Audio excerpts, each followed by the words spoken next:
ساری حدیثیں جن میں شراب کا تذکرہ آیا ہے اس کے لیے کافی وقت مطلوب ہے، لیکن چند ایک باتیں، چند ایک حدیثیں جس میں صراحت کے ساتھ نبی کریم صلی اللہ علیہ وسلم نے اس خبیث چیز کی خباثت کو ذکر کیا ہے، وہ آپ کے سامنے رکھنا چاہتا ہوں۔ حضرت عبداللہ ابن عباس رضی اللہ تعالی عنہما راوی ہیں، کہتے ہیں کہ رسول اللہ صلی اللہ علیہ وسلم نے فرمایا اجتنبوا الخمر فانها مفتاح كل شر،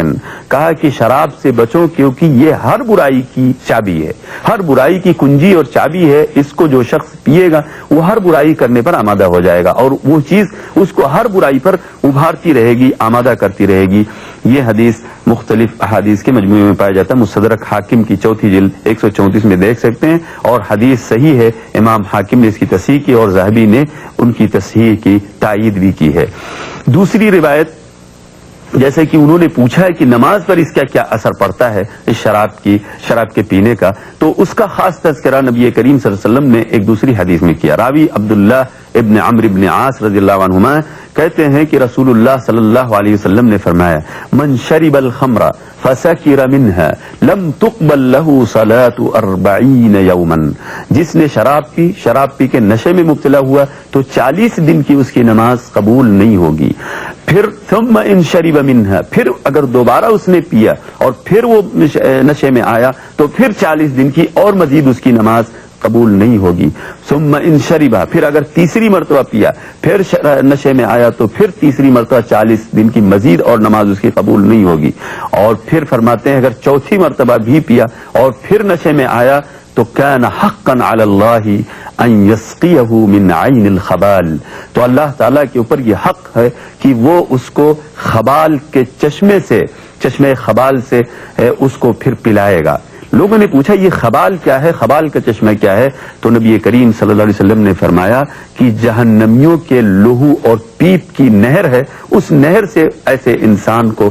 پلایا جائے گا جو شراب کو 3 مرتبہ پینے کے بعد چوتھی مرتبہ پھر پینے کی حرکت کر رہا ہو۔ اس حدیث کا امام حاکم نے مستدرک کے اندر ذکر کیا ہے 4 جلد 146 صفحہ میں، اس کے علاوہ دیگر کتابوں میں احادیث کے بھی موجود ہے۔ علامہ منذری نے ترغیب و ترہیب میں بھی ذکر کیا ہے، ذہبی نے اس کی تصحیح کی تائید بھی کی ہے۔ تو اس حدیث سے یہ پتہ چلتا ہے کہ شراب پینے والے کی نماز بھی اللہ تبارک و تعالیٰ قبول نہیں کرتا ہے، اتنی بری چیز ہے اللہ کی نظر میں، اللہ اور اس کے رسول کی نظر میں۔ ایک دوسری روایت میں عبداللہ ابن اسار راوی ہیں، کہتے ہیں انہوں نے حضرت سالم رضی اللہ تعالی عنہ سے سنا، بیان کر رہے تھے وہ اپنے باپ کے واسطے سے، ان کے باپ نبی کریم صلی اللہ علیہ وسلم کے واسطے سے۔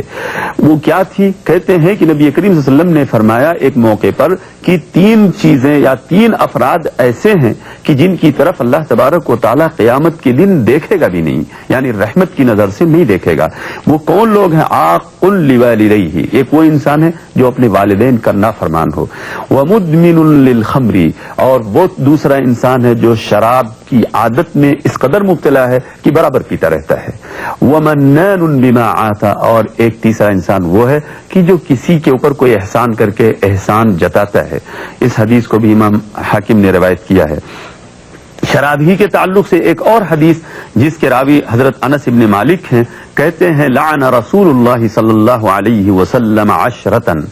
10 آدمیوں کو اللہ کے رسول صلی اللہ علیہ وسلم نے شراب کے بارے میں لعنت فرمائی ہے۔ شراب سے متعلق 10 آدمیوں پر نبی کریم صلی اللہ علیہ وسلم نے لعنت فرمائی۔ وہ کون ہے 10 آدمی؟ فرماتے ہیں عاصرھا، شراب کا نچوڑنے والا یعنی شراب کو بنانے والا، وہ معتصرھا، اور شراب کو نچڑوانے والا یعنی جو آرڈر دے اس کے بنانے کا، وشاربھا، اور جو اس کو پیتا ہے اس پر بھی لعنت فرمائی، وحاملھا، اور جو اس کو اٹھا کے ایک دوسری جگہ منتقل کرتا ہے۔ یہ ضروری نہیں کہ آپ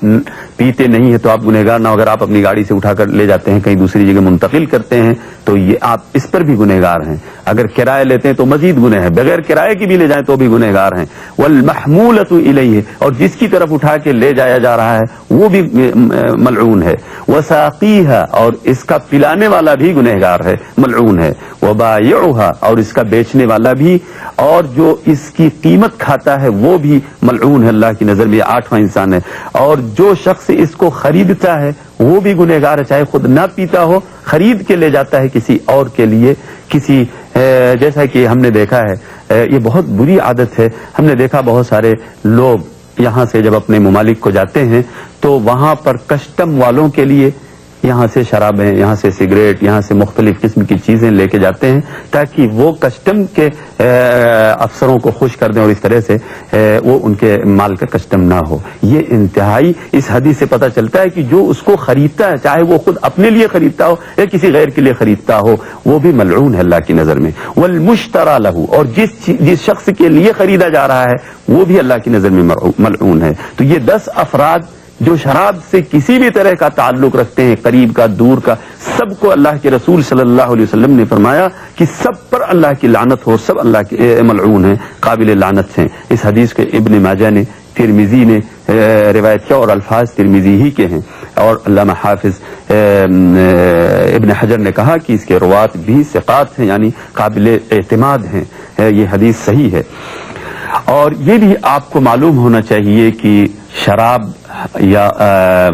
شراب کی حرمت صرف کوئی خاص قسم کی شراب کے لیے نہیں ہے، بلکہ ہر قسم کی شراب جو چیز کے انسان کو نشے میں ڈال دیتی ہے وہ سب شراب کے حکم میں ہے اور سب شراب ہے یقیناً. جیسا کہ نبی کریم صلی اللہ علیہ وسلم کی صحیح حدیث ہے، امام مسلم وغیرہ کی حدیث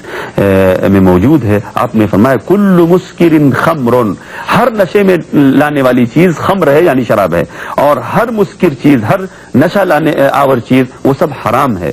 اور دوسری بات میں کل مسکر خمر و کل خمر حرام، ہر نشہ آور چیز شراب ہے اور ہر شراب حرام ہے. اس لیے